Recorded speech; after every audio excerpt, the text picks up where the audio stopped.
Hi guys, this is a quick tutorial on how to set up Logic Audio for analog summing with your D-Box or your 2-bus or your 2-bus LT. This is a typical session with drums and percussions, bass, guitars, keyboards, and stuff like that. If you look at the mixer, this is set up as you would have it if you're not doing analog summing. Everything is going to main outs, and you see here main outs. Main outs for me here is output 1112 because I'm using a Fireface 800. How do you think about setting up for analog summing? It's pretty simple. Because of the way Logic handles the different kinds of interfaces and how it addresses different tracks to different outputs, I recommend you do it this way. Think of it as a layer in between your session and your physical outputs. You're going to add buses for every single stem you need. If you have, say, a 2-bus with 8 stereo inputs, create 8 buses. For example, you could create one for the drums. I'm going to select all my drums and send them all to bus 1. I'll always leave the first 8 buses in Logic open so that I can do this. Bus 1 is going to be my drum bus. Logic automatically creates an object here that I'm going to call drum stem.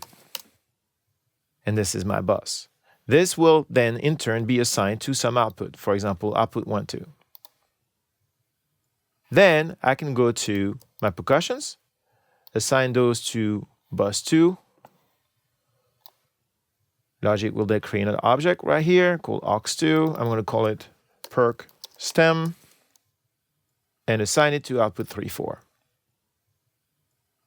And so on and so forth. We're going to speed this up so you don't fall asleep.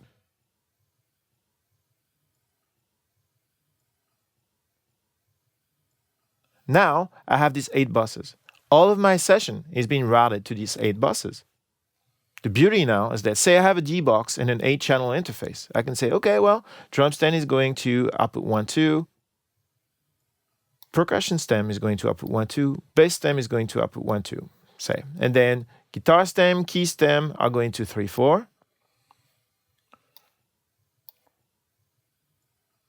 And then lead stem and back stem are going to 5, 6.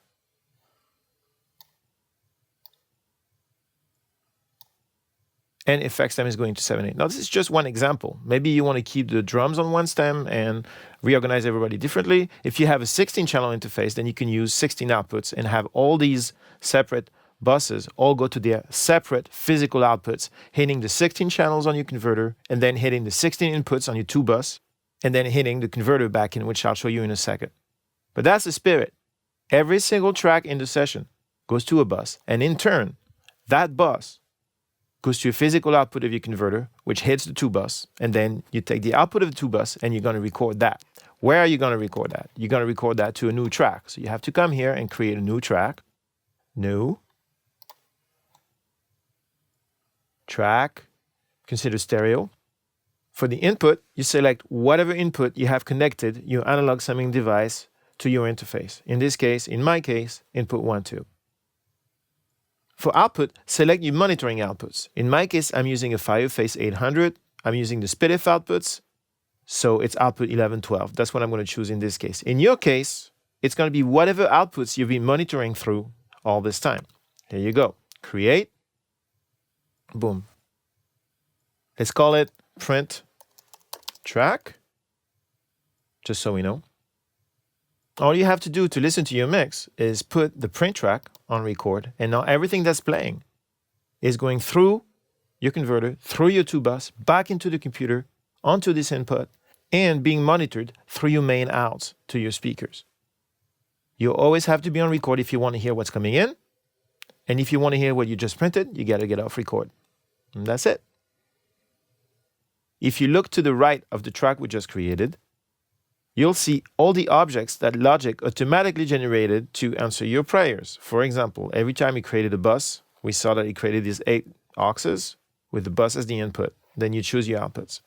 These are my 3 reverbs, which I have in all my Logic sessions. Here are your different physical outputs. This is kind of neat because you could insert some plugins here. Say, for example, a bit crusher on your drum output if you're into that kind of stuff. The beauty here is that you're able to really see what Logic is doing and also monitoring audio level through all these objects. So it can be a little overwhelming, but you don't have to look at them. Just look at your session. Everything else takes care of itself. Side note, if you go into I/O labels under the options menu down here in the mixer, you can actually rename your buses so it makes a little more sense. I like to name everything. So, for example, bus 1 was my drum stem, bus 2 was my perc stem, 3 bass, 4 gate stem, 5 keyboard, lead, back, and effects. The beauty of this is that your stemming objects are properly named and the output of all the tracks are also properly named, which is nice when you have a very big session. You may find yourself, depending on your interface and your version of Logic, in a situation where you really want to rename this stereo output to something else since it's no longer your stereo output. If you are in this situation and these outputs are grayed out, you're going to have to learn to let go. There's hope for the next version.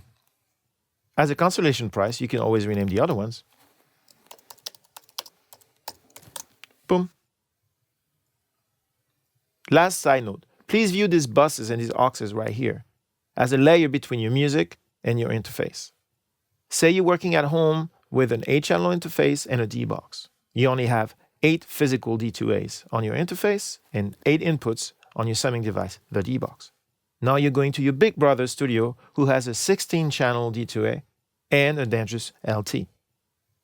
All you have to do to open up your session for your big brother studio is come to these buses which already exist and your mix which already sounds good and just reroute the output of these buses for the bigger system. When you're done working at your big brother's place and you want to come back to your own place, you can reroute again without changing your mix. All you have to do is just select different outputs on the buses and nothing else is touched. That's a pretty neat way to work. Try it, it's addictive. Thanks for watching this quick tutorial on how to set up your Logic session for analog summing. Incidentally, this session is available as a template from the good people at Dangerous Music.